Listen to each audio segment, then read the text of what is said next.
పరిస్థితులు, land mine బ్లాస్ట్లు, claymore mine బ్లాస్ట్లు, ఆఫీసర్ల పైన దాడులు, సిబ్బంది పైన దాడులు, దానికి మేము మా పోలీస్ సైడ్ నుండి కూడా కోమింగ్ ఆపరేషన్స్, కార్డినెన్స్ సెర్చ్ ఆపరేషన్స్ అని ఎన్నో రకాలుగా ఆపరేషన్స్ మేము కూడా చేసేది. సో ఇవన్నీ కూడా ఇప్పుడు అదృష్టవశాత్తు ఇప్పుడు ఉన్న ప్రస్తుత పరిస్థితుల్లో మనము చెప్పవచ్చు మావోయిజం, నక్సలిజం అనేది పూర్తిగా పోయినట్టు.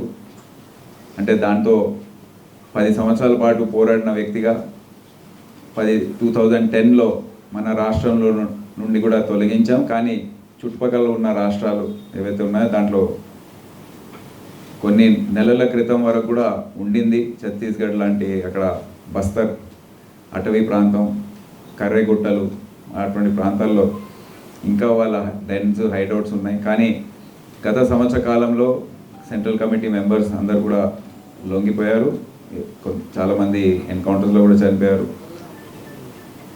వాళ్ళ సీనియర్ లీడర్షిప్ ఏదైతే ఉందో నాయకత్వం అంతా కూడా సరెండర్ అయిపోయింది. క్యాడర్ కూడా చాలా పెద్ద ఎత్తున అందరు కూడా సరెండర్ కావడంతో వాళ్ళకి ఇప్పుడు రీహాబిలిటేషన్ మరియు ఏ విధంగా వారితో మనం వారిని జనజీవన స్రవంతిలో ఏ విధంగా కలపాలనేది ఇప్పుడు మా ముందున్న సవాలు. ఇప్పటికే ఆర్థికంగా అన్ని విధాలుగా మేము ఆదుకున్నాం, కానీ ఇంకా కొన్ని చర్యలు చేపట్టే అవసరం ఉంది. రేపు వారితో మేము ములుగులో ఇంటరాక్ట్ అవుతున్నాం. రాష్ట్ర ప్రభుత్వం ఏదైతే రీహాబ్ పాలసీ పెట్టిందో దాని అనుగుణంగా వారి రిక్వెస్ట్ మేరకు కూడా వారికి కొన్ని హెల్త్ కార్డు ప్లస్ వారికి ఇంకా వేరే సౌకర్యాలు అవసరమో అవన్నీ కూడా ఒక రెస్పాన్సిబుల్ ప్రభుత్వంగా, డిపార్ట్మెంట్గా మేము రేపు దాని గురించి సమీక్ష చేయబోతున్నాం. ఈరోజు ఇక్కడ కూడా ఎవరైతే ఈ నక్సలైట్ వైలెన్స్లో, మావోయిస్ట్ వైలెన్స్లో చనిపోయారో గత 20-30 సంవత్సరాల్లో, ఆ కుటుంబ సభ్యులతో ఒక మీటింగ్ జరిపి ఏమేమి వాళ్ళకి ఇంకా బాధలు ఉన్నాయి, ఇంకా సమస్యలు ఏమున్నాయి ఇవన్నీ కనుక్కున్నాం. వారి సౌకర్యం కోసం ఒక కొత్త యాప్ కూడా ప్రారంభించాం, టీజీ వీర్ అని.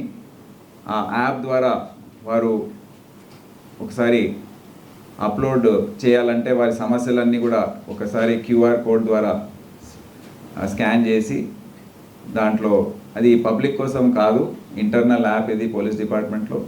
కానీ మన రాష్ట్ర వ్యాప్తంగా ఈ కుటుంబ సభ్యులు ఉన్నారు కనుక అందరికీ కూడా ఈ సౌకర్యం అనేది కల్పించాం. ఎస్ఐబిలో దీన్ని కనుక్కోవడం జరిగింది, ఒకటి తయారు చేసి ఈరోజు ఆ యాప్ని ప్రారంభించాం. సో దాంట్లో అనేక సమస్యలు వారు చెప్పారు. వారికి ఇచ్చిన ప్లాట్స్ FTL ప్రాంతంలో ఉండి అది ఖాళీ చేయమని చెప్పడం ఈ మధ్య, అదే కాకుండా ప్లాట్స్ ఇస్తే కూడా రిజిస్ట్రేషన్ కాకపోవడం, ఎవరైతే 1992 నుండి 96 వరకు చనిపోయారో వారి కుటుంబ సభ్యులకు ఎక్స్గ్రేషియా కొద్దిగా తక్కువగా వచ్చింది, అది ఇప్పియాలని కోరిక, ఇటువంటి చాలా చెప్పడం జరిగింది. అవన్నీ నోట్ చేసుకున్నాం, ప్రభుత్వంతో మేము పర్సూ చేసి అది ఒక ముందు తీసుకుపోవాలని అనుకుంటున్నాం. సో ఇప్పుడు ఉన్న పరిస్థితుల్లో మనకు సమాజానికి ఎదురయ్యే సమస్యలు వేరేగా ఉన్నాయి. మనకి ఇప్పుడు తీవ్రంగా బాధించే సమస్య నార్కోటిక్స్, డ్రగ్స్, మాదక ద్రవ్యాల సమస్య. సో దానిపైన సుదీర్ఘంగా ఇప్పుడే వరంగల్ జిల్లాకు చెందిన అధికారులందరితో చర్చించడం జరిగింది. దాని వ్యూహం ఏ విధంగా ఉండాలి, ఎక్కడెక్కడ మీరు కొద్ది లోపాలు ఉన్నాయి, ఎక్కడెక్కడ మీరు గట్టిగా చేస్తున్నారు, బాగా చేస్తున్నారు అనే అంశం పైన చర్చించడం జరిగింది. నేనేం చేస్తున్నానంటే నాతో సహా ఈగిల్ ఏదైతే మాదక ద్రవ్యాల గురించి ఏర్పాటు చేసిన బ్యూరో ఏదైతే ఉందో దానికి చెందిన అధికారి, వారు సైబర్ సెక్యూరిటీ బ్యూరో చెందిన, అది సెకండ్ సమస్య మనకు ఏదైతే మనకు బాగా ఇబ్బంది కలుగుతుందో ప్రజలకి, అక్కడ చెందిన అధికారి, అదే కాకుండా వేరే CCTNS లాంటి సిస్టమ్స్ ఏవైతే ఉన్నాయో అవన్నీ కూడా రివ్యూ చేయడానికి కన్సర్న్ ఎవరైతే SP స్థాయి అధికారి ఉన్నారో వారందరినీ కూడా తోడు తీసుకొస్తున్నాను. ట్రాఫిక్ సమస్యల గురించి మాట్లాడడానికి ఆ అధికారి వస్తున్నారు. CID నుండి కూడా ఎకనామిక్ ఒఫెన్సెస్, ఆర్థిక నేరాలు ఏవైతే జరుగుతున్నాయో అవి సమీక్షించడానికి లోతుగా, అంటే పైన కాకుండా లోతుగా సమీక్షించడానికి వీరందరూ కూడా ఒక బృందం లాగా మేము జిల్లా పర్యటన చేస్తున్నాం. మీ అందరు తెలుసు, మనకు మాదక ద్రవ్యాల సమస్యే కాకుండా సైబర్ క్రైమ్ ఒకటి చాలా ముప్పుగా మారింది. గత సంవత్సర కాలంలో దొంగతనాలు, దోపిడీలు ఏవైతే జరుగుతాయో దాంట్లో 250 కోట్లు ప్రజలు పోగొట్టుకుంటే 1750 కోట్లు ప్రజలు సైబర్ క్రైమ్లో పోగొట్టుకున్నారు. అది ఎటువంటి సమస్య అంటే బాధతో చాలామంది వచ్చి కంప్లైంట్ కూడా చేయరు, వాళ్ళకి అర్థం కూడా కాదు. ఎవరైతే కంప్లైంట్ చేస్తున్నారో వారికి మేము తక్షణమే సహాయం చేయడానికి ప్రయత్నిస్తున్నాం. కానీ ఆ బ్యాంక్ అకౌంట్ సిస్టమ్స్ ఏవైతే ఉన్నాయో అవన్నీ కూడా దాటుకొని వారికి మళ్ళీ డబ్బు ఇప్పించాలంటే కొద్దిగా కష్టసాధ్యమైన పని. అందుకని దీనికి అవేర్నెస్, అవగాహన అనేది కల్పించడం, ఏ విధంగా మీరు కాపాడుకోవాలి. ఎక్కువ శాతం మేము చూస్తే బిజినెస్ చేసేవాళ్ళు లేకపోతే ఎంప్లాయీస్, ప్రైవేట్ ఎంప్లాయీస్ ఎవరైతే ఉన్నారో వాళ్ళు మోసపోతున్నారు. అంటే ఆశ అనేది చూపిస్తారు, మీరు 10 రూపాయలు ఇన్వెస్ట్ చేస్తే మీకు 20 రూపాయలు వస్తాయని. కానీ బేసిక్ మన అర్థం చేసుకునే అంశం ఏంటంటే ఇటువంటి ప్రాఫిట్ ఎక్కడ కూడా అసాధ్యం. ఎవరైతే చెప్తున్నారో వాడు మోసం చేయడానికే చెప్తున్నాడనే అర్థం చేసుకునే మనకు ఆ స్తోమత వస్తే తప్పకుండా సైబర్ క్రైమ్ దానే అదే తగ్గిపోతుంది. దానికి తగిన అవగాహన సదస్సులు ఇవన్నీ కూడా ఏర్పాటు చేయాలని నిర్ణయించాం. ఈరోజు వరంగల్ జిల్లా ఇప్పటికే ఈ కమిషనరేట్ చాలా ముందంజలో ఉంది. వేరే జిల్లాలతో కంపేర్ చేస్తే ఇంకా మెరుగుపరిచే విధంగా మేము కొన్ని రోజుల క్రితం జరిగిన ప్రైమ్ మినిస్టర్ గారి, ప్రధానమంత్రి గారి వీడియో కాన్ఫరెన్స్ ఏదైతే జరిగిందో సైబర్ క్రైమ్ పైన ప్రత్యేకంగా వాళ్ళు చేపట్టారు, వాళ్ళు దానిపైన నిర్వహించారు. ఒక 2 నెలల్లో దాని ప్రగతి చూస్తే ఓవరాల్గా తెలంగాణ ఫస్ట్ నిలబడింది. దాంట్లో ఆ సమీక్షలో 29 రాష్ట్రాలు, ఒక 6-7 ఈ యూటీస్ ఏవైతే ఉన్నాయో, యూనియన్ టెరిటరీస్, అవన్నిట్లో కూడా ప్రథమ స్థానంలో తెలంగాణ ఉందని మీ అందరికీ తెలియజేస్తున్నాను. అదే కాకుండా మనకు కొన్ని సమాజానికి ఎదురయ్యే సమస్యలు, ఇప్పుడు ట్రాఫిక్ సమస్య అనేది వరంగల్ పట్టణం చూసుకోండి, పట్టణ ప్రాంతాల్లో ట్రాఫిక్ సమస్యలు ఎక్కువగా ఉంటున్నాయి. సో దానికోసం రాష్ట్ర ప్రభుత్వం ప్రత్యేకమైన bureau, traffic and traffic management and road safety bureau అనేది తీసుకురాబోతుంది. దాని గురించి చర్చలు జరుగుతున్నాయి. అదే కాకుండా food adulteration and drugs control అని రెండు కంబైన్ చేసి టీ సేఫ్ అనేది కొత్త సంస్థని ఏర్పాటు చేస్తున్నారు. మేము ఏం చేస్తున్నామంటే ఈ 30 సంవత్సరాలు మా డిపార్ట్మెంట్ ఒక రకంగా ఆలోచించింది, ఒక రకంగా పనిచేసింది. అదంతా పోయి నక్సలైట్ మావోయిస్ట్ యాంగిల్లోనే నడిచింది. కానీ ఇప్పుడు ఎదురయ్యే సమస్యలు వేరేగా ఉన్నాయి కనుక డిపార్ట్మెంట్ పరంగా మేము మొత్తం ఆలోచన తీరు కొద్దిగా మారుస్తున్నాం. శాంక్షన్ స్ట్రెంత్స్ ఏవైతే ఉన్నాయో వేరే వేరే సంస్థల్లో గ్రే హౌండ్స్లో, ఆక్టోపస్లో అక్కడ ఎక్కువగా ఉంది, ఇప్పుడు అవసరం లేదు. సో ఆ శాంక్షన్ తీసుకొని ఎక్కడైతే కొత్త కొత్త ఈ సమస్యలు వస్తున్నాయో దానికి కొత్త సంస్థల్ని ఏవైతే మేము ఏర్పాటు చేస్తున్నామో, బ్యూరోస్ ఏర్పాటు చేస్తున్నామో ఆ శాంక్షన్ స్ట్రెంత్ అక్కడ కేటాయిస్తున్నాం.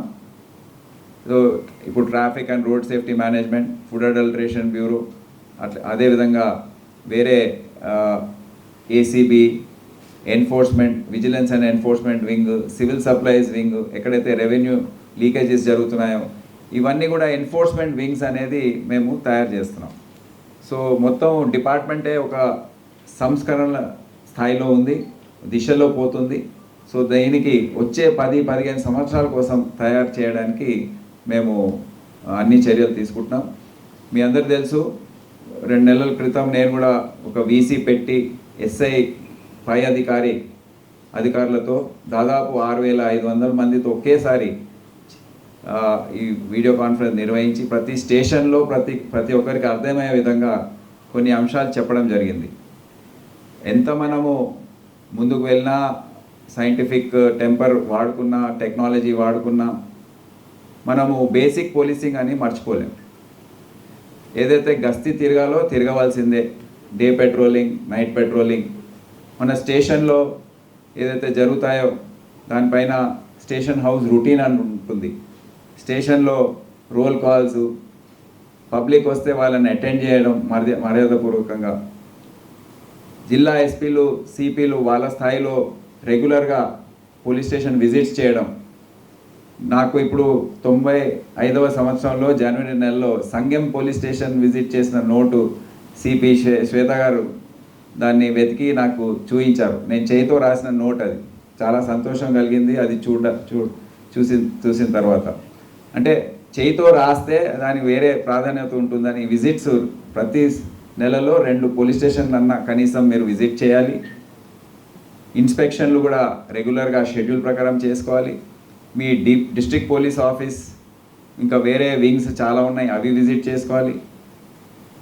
అదే కాకుండా అడిషనల్ అదనపు డీసీపీలు ఉన్నారు, వాళ్ళ విజిట్స్ వాళ్ళు చేసుకోవాలి. డిఎస్పీలు ఉన్నారు, ఏసీపీలు ఉన్నారు, వాళ్ళ పని ఇన్స్పెక్షన్స్, తిరగడము, పోలీస్ స్టేషన్కి వెళ్ళడము, వేరే ఆఫీసెస్ ఇన్స్పెక్ట్ చేయడం, వాళ్ళ దగ్గర ఉన్న కేసెస్ ఇన్వెస్టిగేట్ చేసుకోవడం, కోర్టు అటెండ్ చేయడము. ఎస్హెచ్ఓ మరి వారి పనితీరు ఒక మేనేజర్గా అన్ని సమస్యల్ని చూసుకోవడం.